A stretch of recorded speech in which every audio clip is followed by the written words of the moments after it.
Hey everybody, welcome back to our curated playthrough of Mass Effect. In the previous episode, we had been spending quite a lot of time on the Citadel, completing some of our side quests and picking up a few more. One of the main side quests that we did complete was the argument between Jalid and Shorban regarding the scanning of these mysterious keepers on the Citadel. We've finally gotten to a point where we can now keep scanning these keepers, and we can do so legally. Now, Please do not disturb the keepers. Yep. Now, I am on the Presidium because I'm looking for a person by the name of Helena Blake. She's apparently being investigated by CSEC, and her last known position should be somewhere near the Emporium. Now, I didn't find her last time, so I'm just swinging back around to see if we can find her this time around.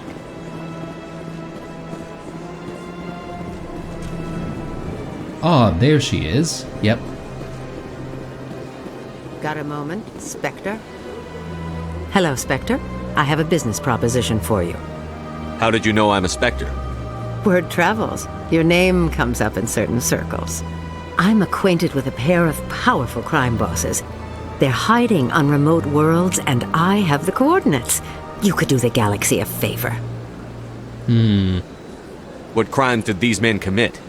They're red sand dealers who make victims of their customers. Those who can no longer pay are sold to Batarians as slaves. They're loathsome, hurting innocent people. They must be ended. What kind of defenses would these two have? I haven't the faintest idea, but they're certain to be armed.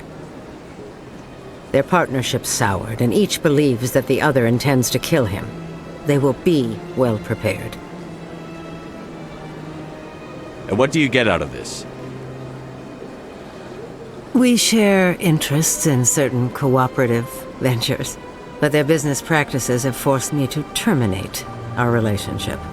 Once they are dead, I will manage our organization in a more tasteful manner. Sounds dodgy. I eliminate them, and then you take over and try to eliminate me. How stupid do I look? While I appreciate your estimation of my bravado, I have no intention of attempting to murder you. You are the first human Spectre, and you are doing important work for humanity. I have no interest in red sand or slavery. Anyone who does deserves to die. Our needs are aligned. You're obviously with them. Why don't I just arrest you instead? Arrested for what? You and I are simply having a conversation. I have excellent legal representation. Arresting me would be a waste of your time. Nah. Find someone else to do your dirty work. I want no part of a gang war. Here are the coordinates nonetheless. What you do with them is your decision. Could you really let these men live, knowing that you can stop them? Goodbye, Commander. It's been a pleasure to meet you. Okay, well, I guess we picked up that side mission nonetheless. That Helena sounds like a criminal with some principles, I suppose. Doesn't like crossing certain lines. And we learned a little bit about red sand before as well. They built a lake on a space station. I can't even imagine the resources needed to maintain it. Yep. Totally excessive, but very fancy. I've had my office rearranged 5 times now. 5 times? Why? What do they want? How should I know? It's not like Keepers offer an explanation for what they're doing. And yet, everyone just lets them go on doing whatever it is they do. What choice do we have? If we try to stop them, they just shut down and another one replaces them. Just strange that we know so little about them. Not to mention frustrating. Anyway, we are here. I assume this is where the consorts are. Let's check it out.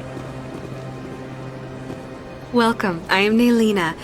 I don't recognize you as one of our expected clients today. Would you like me to see when the consort will be able to meet with you? Can't I just go in? I'm afraid not. Yeah, you must understand there are many who seek the consort services. But if you wish to leave your name, she'll make every effort to meet with you. Commander Shepard. I'm with the Spectres. Excellent. You should hear something in 3 or 4 months. What? Nobody's worth that much of a wait. Well, that's not for me to judge. I have your name and you'll be contacted. Is there anything else? What is the Consort? What does she do? It's difficult to explain. She's many things to many people and something different for each. Some seek her for advice, some for entertainment, others still for pleasure. Most of the time, our clients won't realize what they were seeking until after she has provided it for them. You make her sound like some kind of oracle. No, not in the usual sense.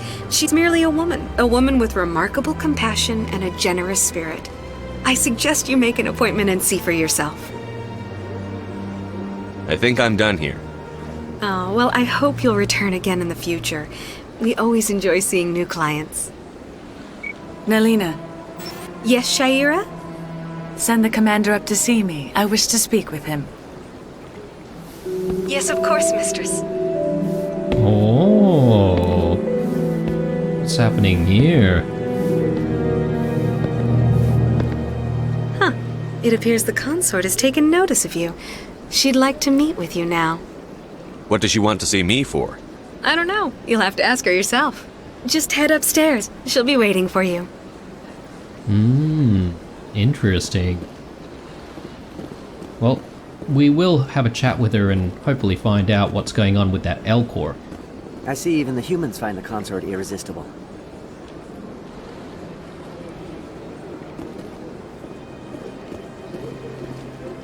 This is my first time. I can't believe I didn't come sooner.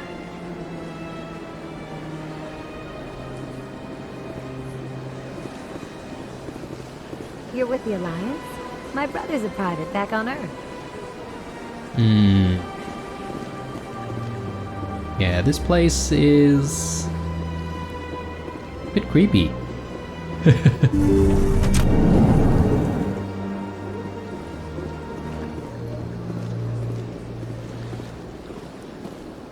That is close enough, Commander. I've heard a great many things about you since your arrival here in our citadel. What exactly do you do? That depends on your needs. I offer advice to some, comfort to others. But that is not why I asked you here. I have a certain problem that could use your expertise. Maybe I can help. I have a friend, Septimus, a retired Turian general. I won't discuss the details, but he wanted me to be more than I could be. We had a falling out. Now he spends his days in Korra's den, drinking and spreading lies about me. If you would speak to him as a fellow soldier, I believe he will listen to you and let the matter be. Septimus. I think we met the guy before. What happened between you? I respect his privacy too much to go into the details. If he wishes to tell you what happened, that is his prerogative. What exactly do you want me to tell him? Appeal to his sense of honor. Remind him of his position as a general. If you can convince him to stop spreading lies about me, I would be very grateful. Now I must ask you to take your leave. I have many clients waiting to see me. Please, Commander. I ask that you return to me only after you have spoken with Septimus. Okay. Well, I won't say no to a side quest. Let's see if we can go see this Septimus. Take a seat if you like. It may be a while. I have to admit I'm a little nervous. That's understandable. Many are a little unsure what to expect their first time. Don't get me wrong. I've only heard good things about the consort. It's just... The unknown forces us out of our comfort zone. It forces us to be vulnerable. Exactly. That's just what I was thinking.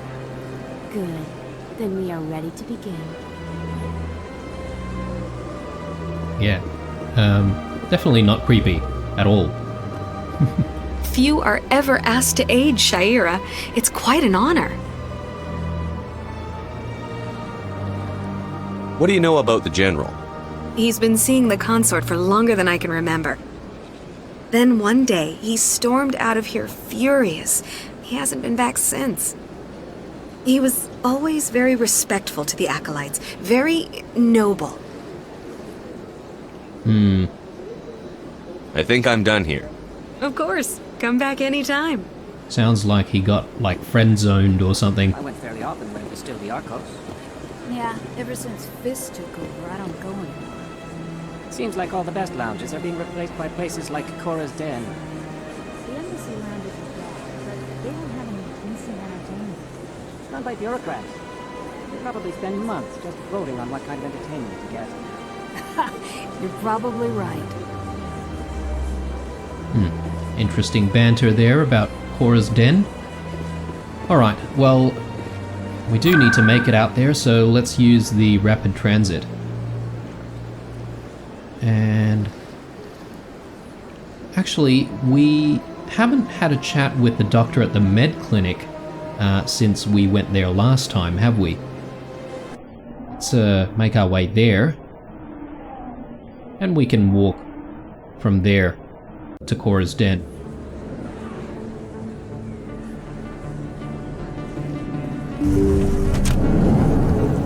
That's it, Dr. Chloe. I never properly thanked you for saving me from Fist's thugs, Commander. I don't know what would have happened if you hadn't been there. I'm just glad you weren't hurt. Me too. Now, was there anything you needed? You're a doctor. How did you end up here on the Citadel? My parents brought me here when I was young. My father was a medic with the Alliance. I chose to keep the medical tradition alive, but not the military. Fixing up wounded soldiers isn't my idea of fun. Let's check out what she has to sell. Let me take a look at what you have for sale. Of course.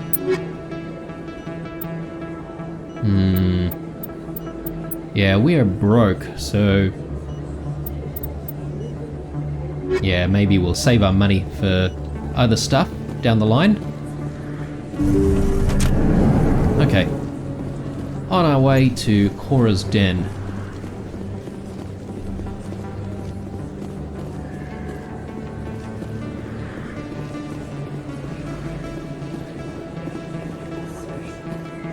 Actually, no. It's quicker if we go this way.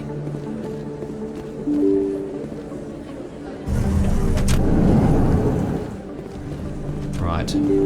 Take the back alley shortcut. Too bad nothing really happens around here, you know? No NPCs walking about, or, you know, the random encounter with like some bandits or whatever.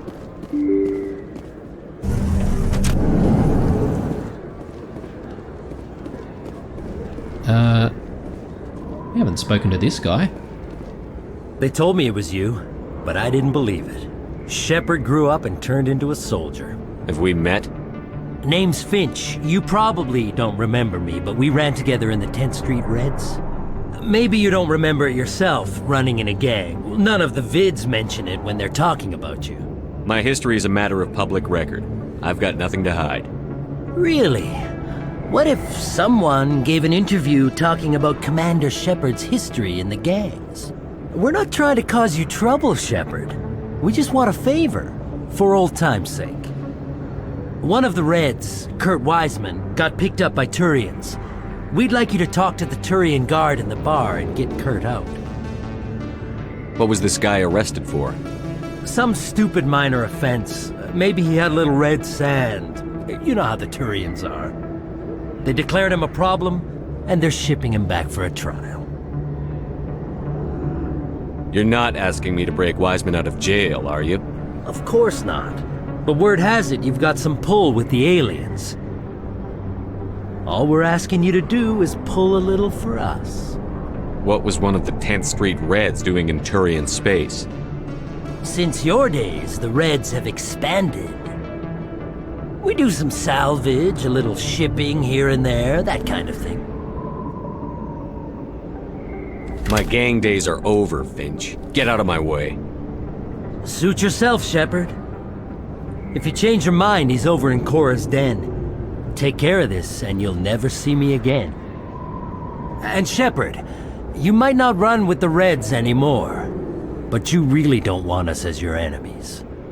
Trying to blackmail us there. Again, we heard a little bit more about red sand. I assume that's some sort of illegal drug.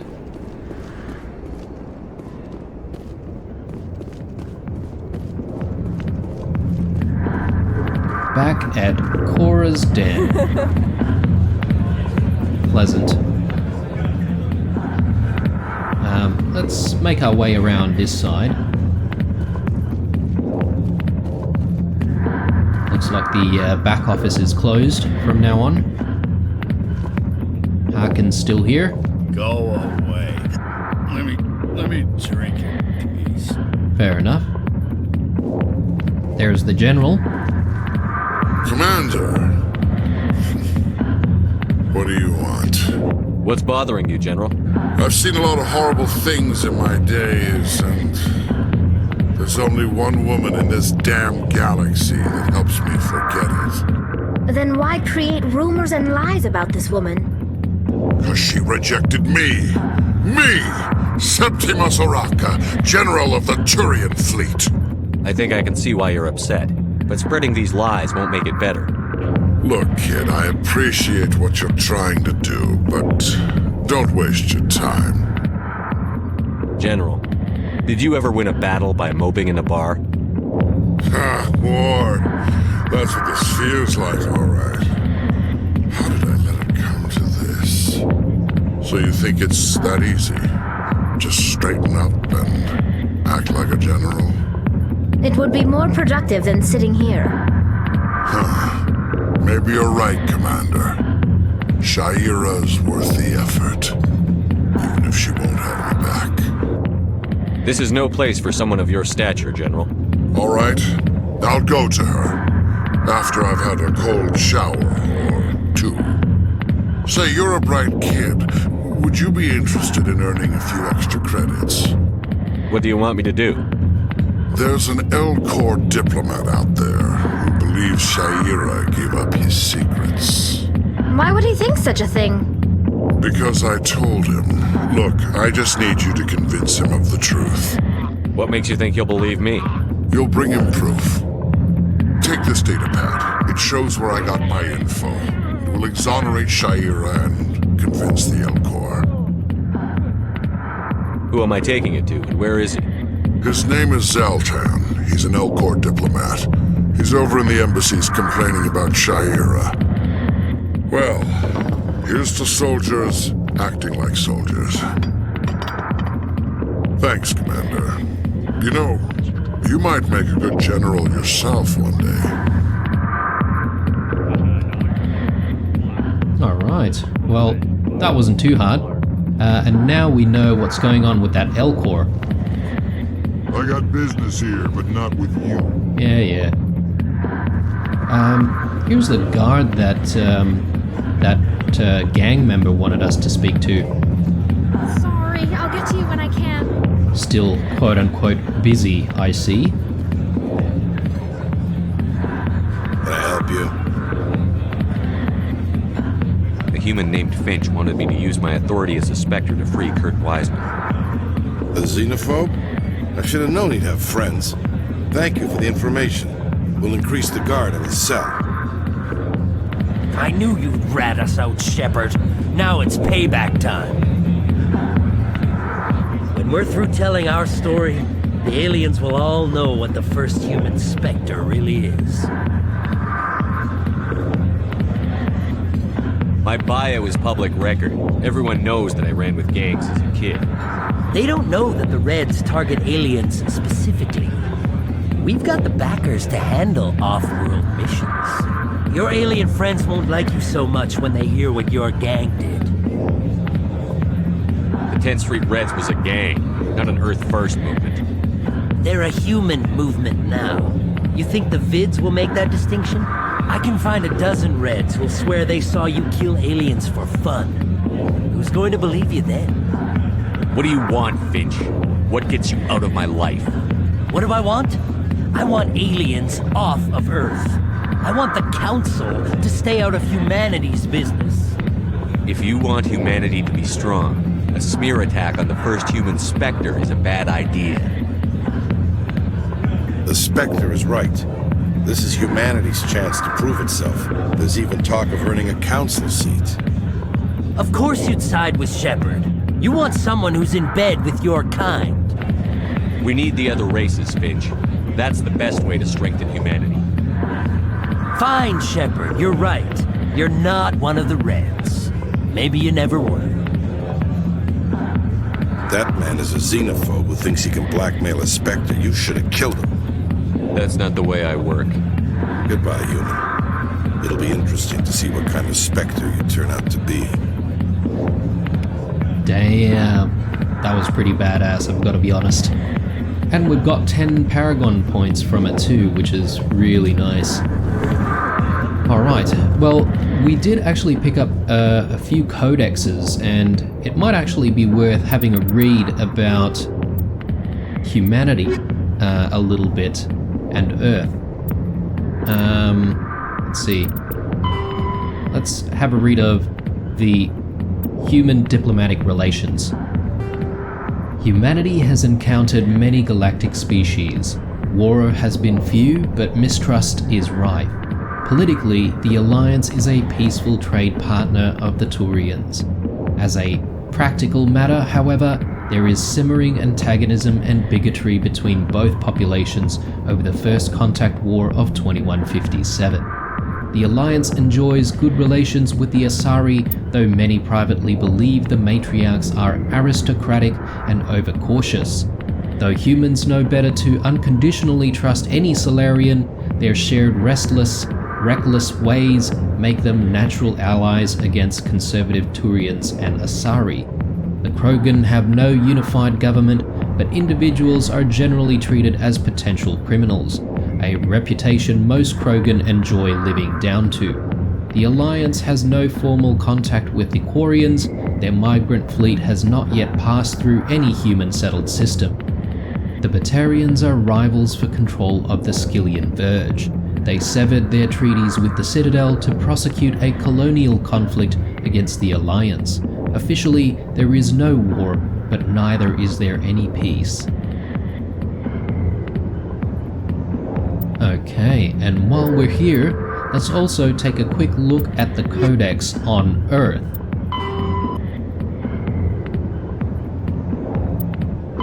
The home world and capital of humanity is entering a new golden age.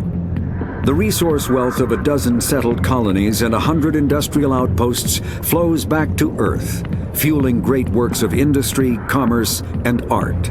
The great cities are greening, as arcology skyscrapers and telecommuting allow more efficient use of land.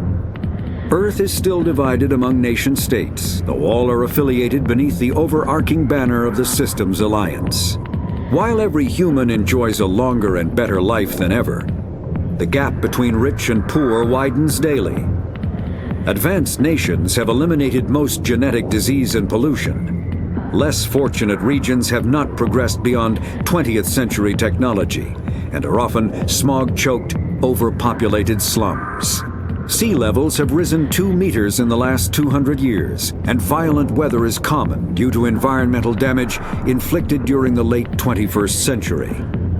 The past few decades, however, have seen significant improvement due to recent technological advances. Okay. Bit of a grim outlook there for the future of Earth, but unfortunately it is not very far-fetched now, is it? Okay, so now that we've spoken to Septimus, we should be able to go back and speak to the Consort. Consort chambers. Now, I just remembered that in the previous episode we had a chat with a couple of people debating about gene therapy. Might have a quick look at the Codex, because I think we picked up an item from that side quest. Let's see here. Here, genetic engineering. In the 22nd century, manipulation of the human genome became commonplace. Techniques of genetic engineering advanced to the point where the rich could custom build fetuses that grew into stronger, smarter, and more attractive adults. In more permissive regions, custom-designed life forms and uplifted animals occupied an ill-defined niche between property and sapient being. Travel to planets with unique forms of life brought an awareness that Earth's unique biodiversity could be lost if spliced and hybridized to gain useful alien qualities. The Sudom-Walcott Genetic Heritage Act was passed by the Systems Alliance Parliament in 2161. It imposed sharp restrictions on controversial uses of genetic engineering, but provided government subsidies for beneficial application. Screening and therapy. Most governments provide free assessments and corrective therapy of genetic diseases in prospective parents. This has nearly eliminated everything from cystic fibrosis to nearsightedness. The earlier screening and therapy is performed, the more comprehensive the results. Though ideally performed on artificially fertilized zygotes in a lab, procedures are available for embryos in the womb and newborns, out of respect for personal beliefs. Enhancement. Improvement of natural human abilities is legal, but adding new abilities is not. Treatments to improve strength, reflexes, mental acuity, or appearance are permitted. Adding a tail or the ability to digest cellulose is not. Some genetic enhancement is provided for free to Alliance military recruits, but the average citizen must pay for the privilege. The process can take years to reach fruition in an adult. Engineering. Artificial hybridization of genes from compatible non-human species with human genetic code is illegal. Creation of designed life is broadly legal and mainly used for terraforming and medical applications. But sentient creatures are heavily regulated, and creation of sapient life is outlawed by both the Systems Alliance and the Citadel Council. Alright. Well, I guess it makes sense because, you are essentially tampering with life. Let's talk again with Nalina. Septimus has sent word. Apparently, he sought the Consort's forgiveness. Well, that was quick. That's right. It was a long time ago, though. I barely remember it. What drew you back to the Citadel and to the Consort? I don't know exactly. It may sound strange, but I simply felt called. That's not strange. Many of us have felt the same calling, though you are the first of your kind to respond to it. Really? I hadn't seen any other humans working here, but I didn't want to ask. No doubt you were just the first of many to come. It's only a matter of time now that your species is spreading its wings. Welcome. It is a pleasure to see you. So I guess she's the first human consort. Whatever that means.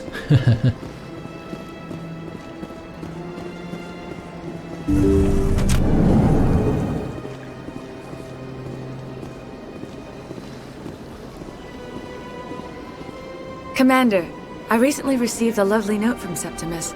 Thank you for speaking with him. It was my honor to aid you. You are too kind, Commander, but I would not expect you to help me out of the kindness of your heart. I also have one more thing to give you, if you are interested. I'd be honored. I offer a gift of words, an affirmation of who you are and who you will become.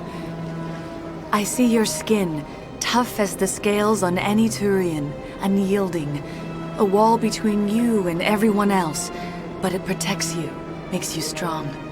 That strength is what kept you alive when everyone around you was dying. You alone survived. You will continue to survive. This may be who you are, but it is not who you will become.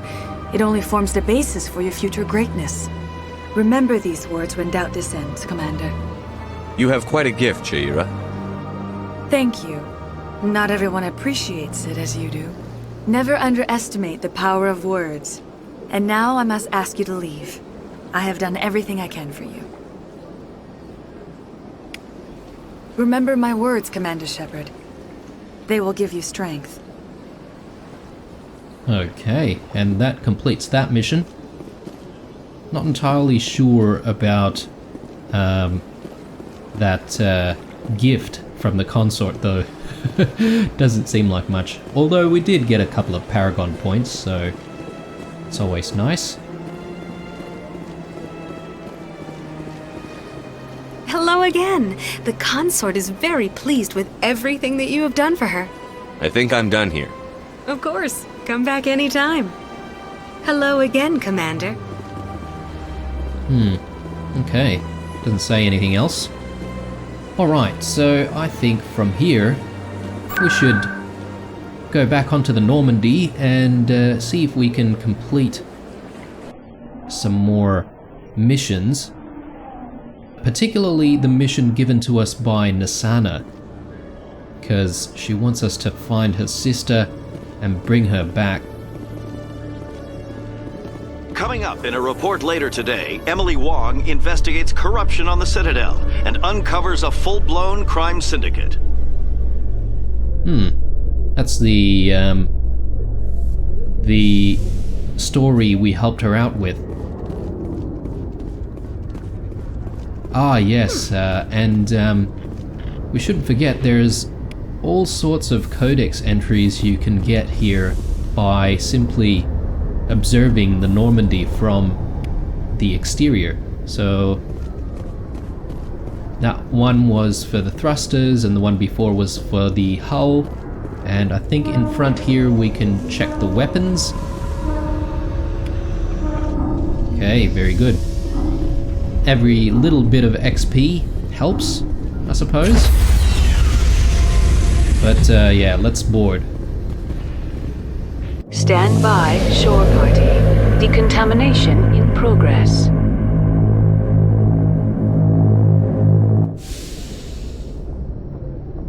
Logged. The commanding officer is aboard. XO Presley stands relieved. Righto. Well, since we got some of those codex entries, why don't we take a quick look at them right now. Ships. Here we go. So let's take a look at the hull first. So, ablative armor. A warship's kinetic barriers reduce the damage from solid objects but can do nothing to block Guardian lasers, particle beams, and other forms of directed energy weapons, or DEWs.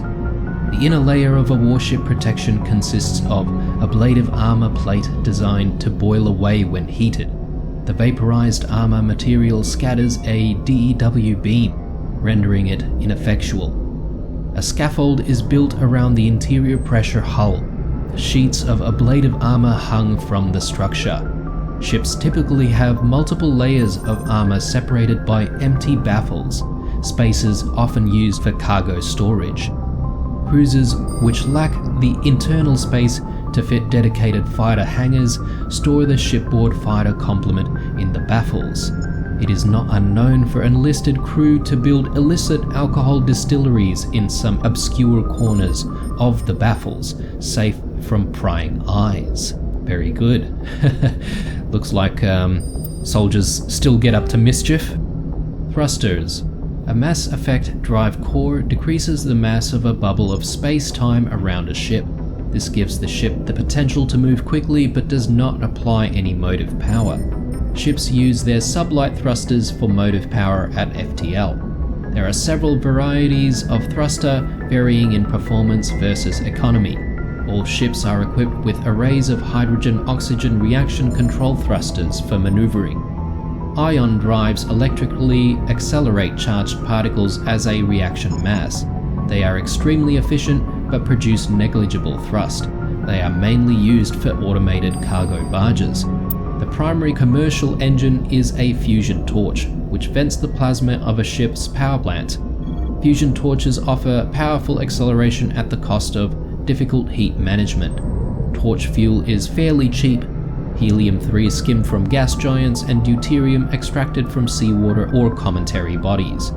propellant is hydrogen, likewise skimmed from gas giants. In combat, military vessels require accelerations beyond the capacity of fusion torches.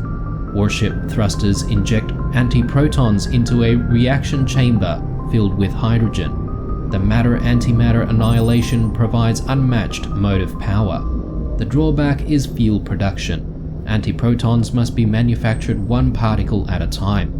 Most antimatter production is done at massive solar arrays orbiting energetic stars, making them highly valuable targets in wartime. The exhaust of fusion and antiproton drives is measured in millions of degrees Celsius. Any vessel caught behind them will melt like wax in a blowtorch. Any long-duration interstellar flight consists of two phases, acceleration and deceleration. Starships accelerate to the halfway point of their journey, then flip 180 degrees and apply thrust on the opposite vector, decelerating as they finish the trip. The engines are always operating and peak speed is attained at the middle of the flight. Alright, very complex there. And let's read on space combat, general tactics. Shells lofted by surface navies crash back to Earth when their acceleration is overwhelmed by gravity and air resistance. In space, a projectile has unlimited range. It will keep moving until it hits something.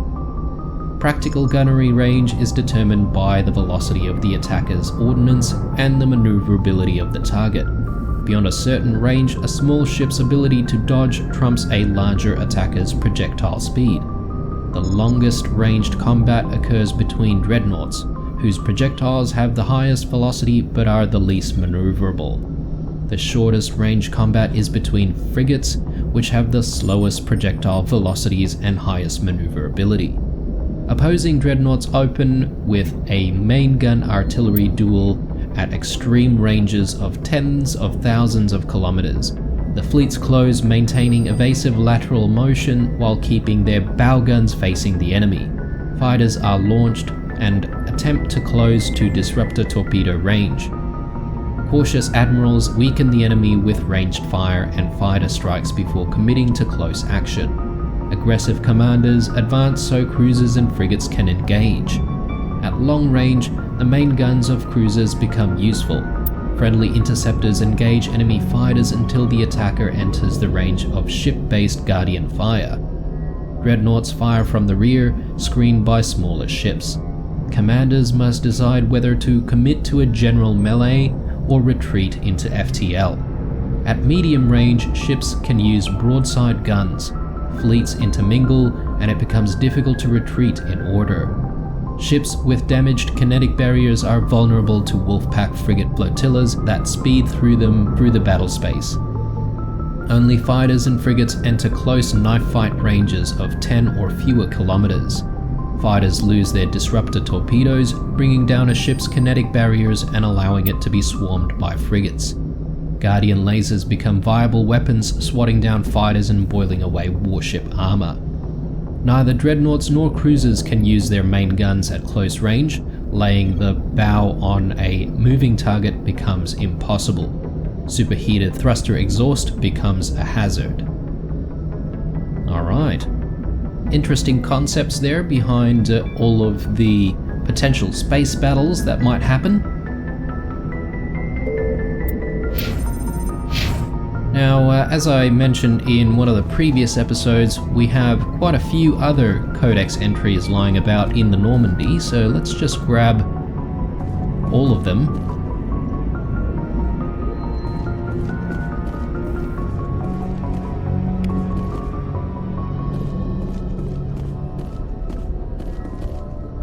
And see if we can have a read of some of them.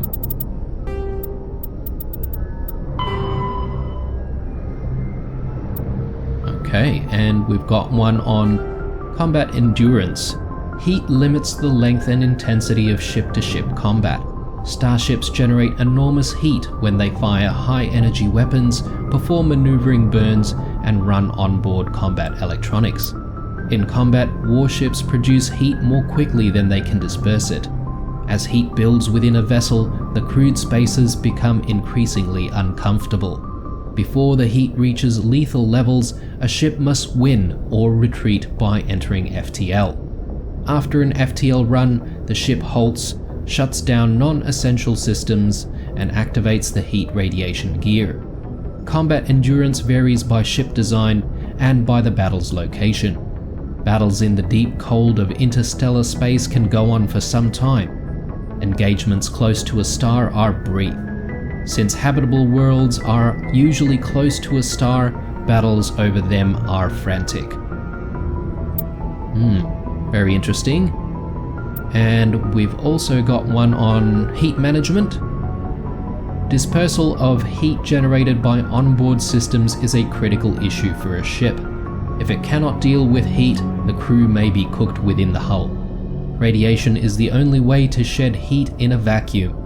Civilian vessels utilize large, fragile radiator panels that are impossible to armor. Warships use diffuse radiator arrays, or DRAs, ceramic strips along the exterior of the armored hull. These make the ship appear striped to thermographic sensors, since the arrangement of the ship depends on the internal configuration of the ship. Patterns for each vessel are unique and striking. On older ships, the DRA strips could become red or white hot, dubbed tiger stripes or war paint by humans. The glowing DRA had a psychological impact on pirates and irregular forces. Strip radiators are not as efficient as panels, but if damaged by enemy fire, the ship only loses a small portion of its total radiation capacity. In most cases, a vessel's DRA alone allows it to cruise with no difficulties. Operations deep within a solar system can cause problems. A ship engaged in combat can produce titanic amounts of heat from maneuvering burns and weapons fire. When fighting in a high heat environment, warships employ high-efficiency droplet heat sinks. In a droplet system, tanks of liquid sodium or lithium absorb heat within the ship. The liquid is vented from spray nozzles near the bow as a thin sheet of millions of micrometer scale droplets. The droplets are caught at the stern and recycled into the system. A droplet system can sink 10 to 100 times as much heat as DRA strips. Droplet sheets resemble a surface ship's wake through the water. The wake peels out in sharp turns, spreading a fan of droplets as the ship changes vectors and leaves the coolant behind. Very, very cool. Seeing a lot of real-life aircraft concepts there. Alright, I think for this episode we're going to head on out into the Traverse, specifically the Artemis Tau cluster. Message coming in. Patching it through. Commander, Miss Al-Jalani's story on you just aired. She shouldn't have ambushed you like that, but you handled it pretty well. We had differences of opinion, sir. I hope she at least believed my sincerity. You handled yourself pretty well, Commander. She came across like a raving idiot. Just wanted to let you know what the response was back home. I won't keep you any longer. Fifth Fleet out. Okay, I think that was that interview that we had at the CSEC headquarters. Alright, Artemis Tau cluster it is. This one? Yep. Okay, there's a couple of systems that we haven't visited. I'm not sure which one we need to go. Let me actually just exit and see if we can check that. Sorry, diplomacy, I think? Yep, and go to the Macedon system. Yep, okay.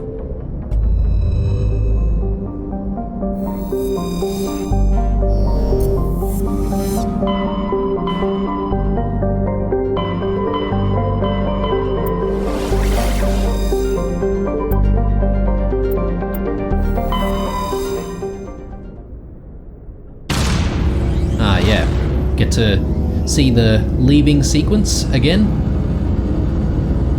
Unfortunately, I don't think you can skip it.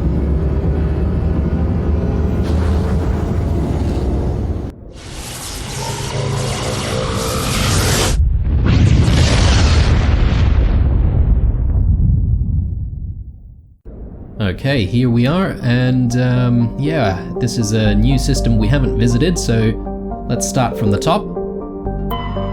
Parolin. Parolin is an enormous terrestrial planet, half again the size of Earth. Despite its thick atmosphere, the weak output of the red dwarf Macedon leaves its surface biting cold. The crust is mainly composed of silica, but significant deposits of iron and other industrial metals are present. The lodes may prove rich enough to be profitably mined despite the heavy gravity. Survey. Matriarch's writings. You were scanning the planet Parolin when a strange signal came from orbit. Navigator Presley determined the signal was from an ancient beacon. Your salvage team brought the beacon aboard and found one of Matriarch Delinga's writing in its storage compartment. Okay. Let's continue, shall we? Patavig.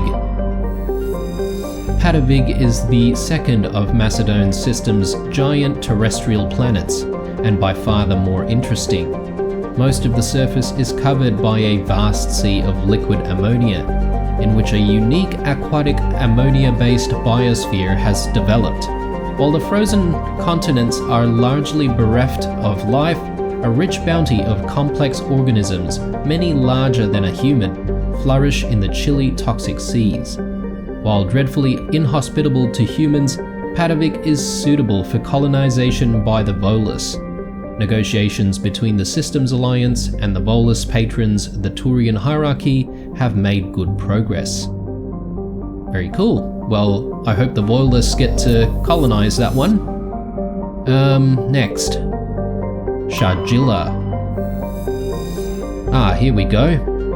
Warning, level 1 pressure hazard. Shajilla has a very dense atmosphere of ammonia and oxygen. Its temperature surface is mainly composed of alumina with deposits of sulfur. Comm buoys in this system have recently logged a number of unregistered vessels operating nearby. Shajilla has an extensive silicon-based oxygen-breathing ecology. Heavily populated areas are covered with fine silica or silicon dioxide dust, the respiratory byproduct of the world's higher animal life forms. High-speed surface winds, often laden with abrasive silica dust, present a hazard. In areas where the wind deposits a great deal of silica, footing can be treacherous. EVAs are discouraged. Well, I don't really care about it being discouraged because we've got stuff to do on there, so let's go. We are taking Caden and I reckon Garrus.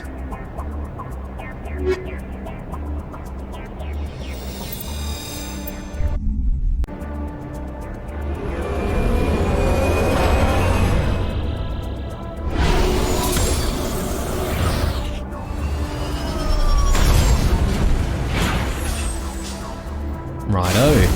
Finally, in the Mako once more. Let's just check the map. Alright, that's where we want to go, I assume. Stronghold. There's an anomaly there as well. I reckon we'll start with the debris and sort of do a bit of a circular or a circular motion.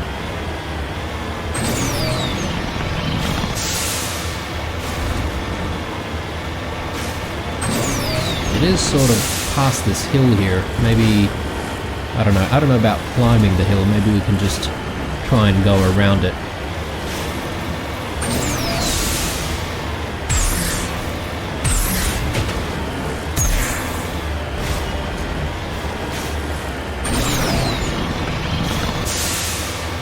Alright, there it is. I can see something.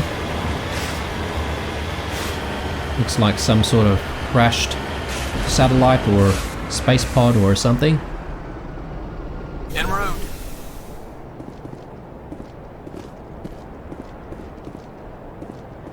A probe.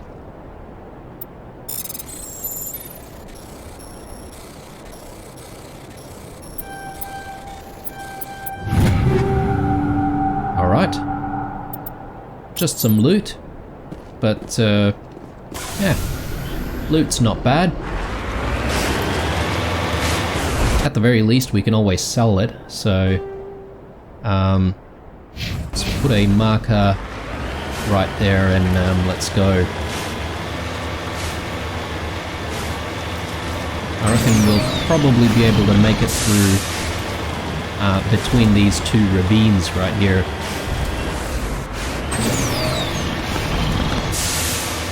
Starting to see quite a few enemies on radar. Definitely where we need to go.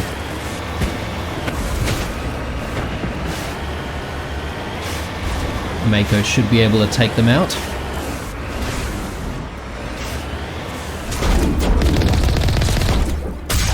Looks like they've got some guard towers set up.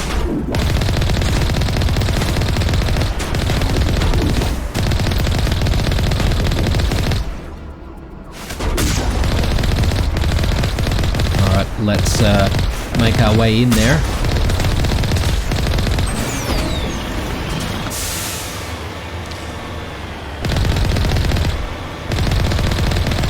Alright, very good. Picking up a lot of cash as well. Just clear out the area before we head on inside.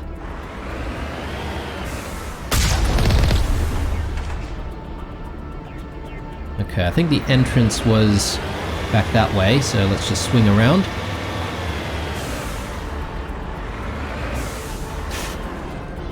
Okay, now we're here to find that Dahlia person, so before we head on in though, let's spend a few of our points. Okay, let's go with assault and maybe first aid. I reckon we'll max out charm. And for Caden, 8 points. I do want him to be another person we can rely on for decrypting stuff. So let's spend a few points there. Should we save the 4 points? Actually, let's get advanced throw.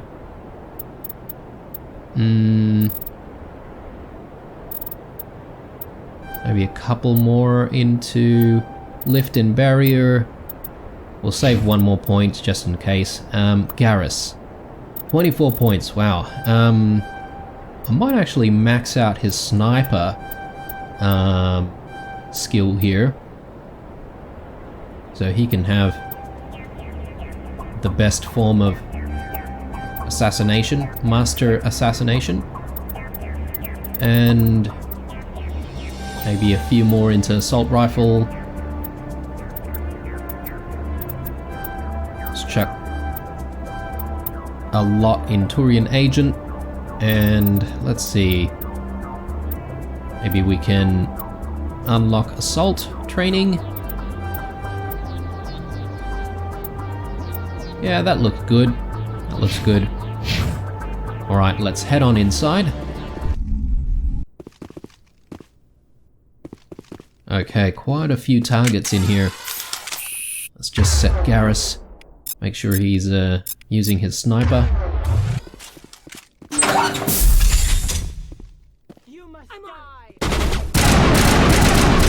Okay, here we go. Let's chuck on overkill.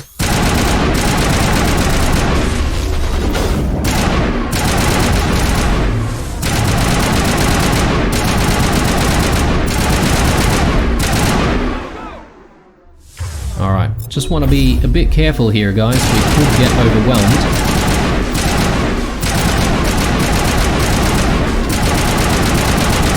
That Krogan, I'm a bit worried about. Let's use assassination. Nice. Didn't kill him though.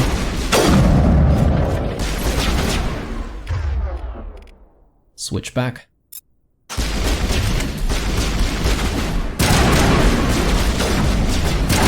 They're pushing us. Let's chuck a grenade.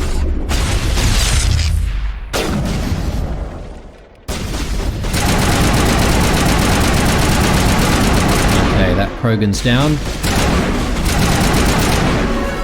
Okay, very good. Let's push up a little bit here.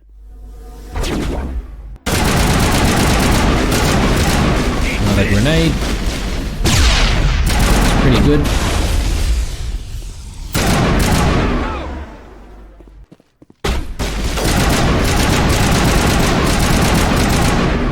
Nice. That was a good sniper shot from Garrus.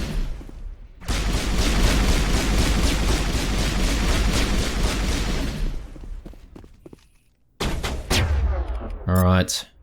Some around the corner here. Can't get him. Let's see, might try and take cover right there. Let's regroup. Regroup!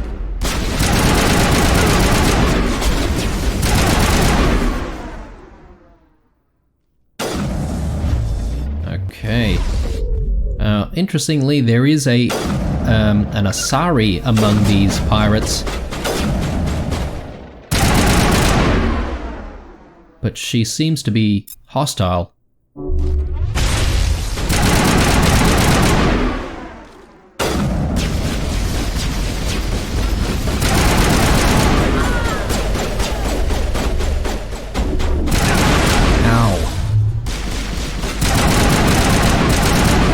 Shields are down. On me. Okay, she's fallen back upstairs, I think. Oh crap! That was close. She's pushing again.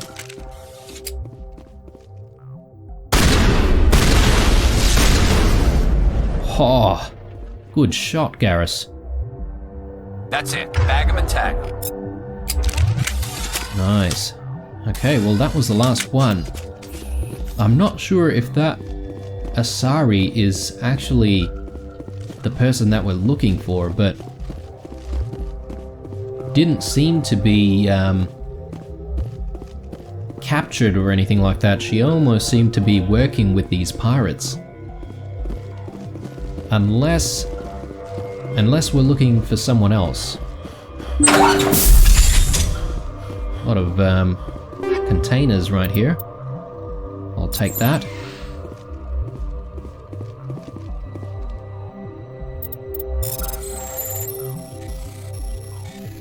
Wow, this one's a bit of a challenge. Yes, okay. Ooh, and another safe here.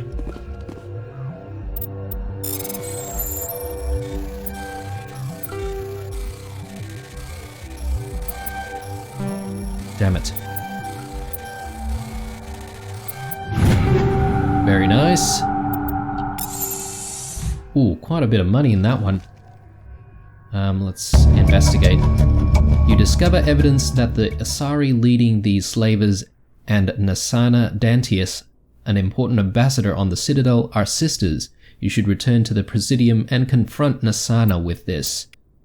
Ah, okay, well, someone has some explaining to do.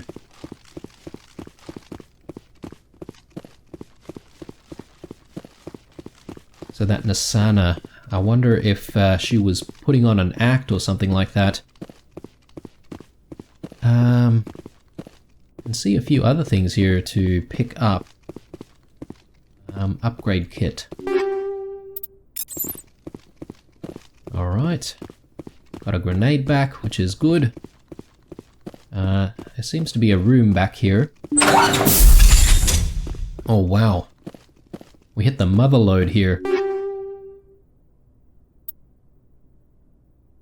Wow. Quite a lot of interesting armors and interesting weapons. Sure. Ooh, and a biotic amp. That's good.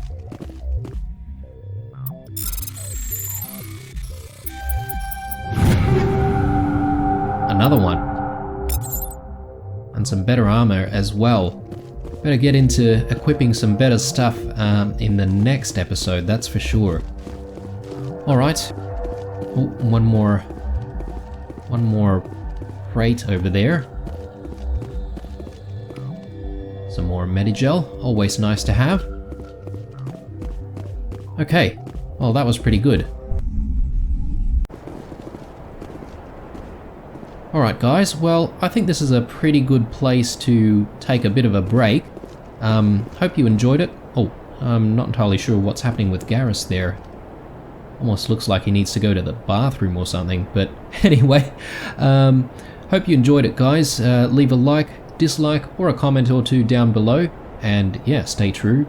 I'll see you in the next one.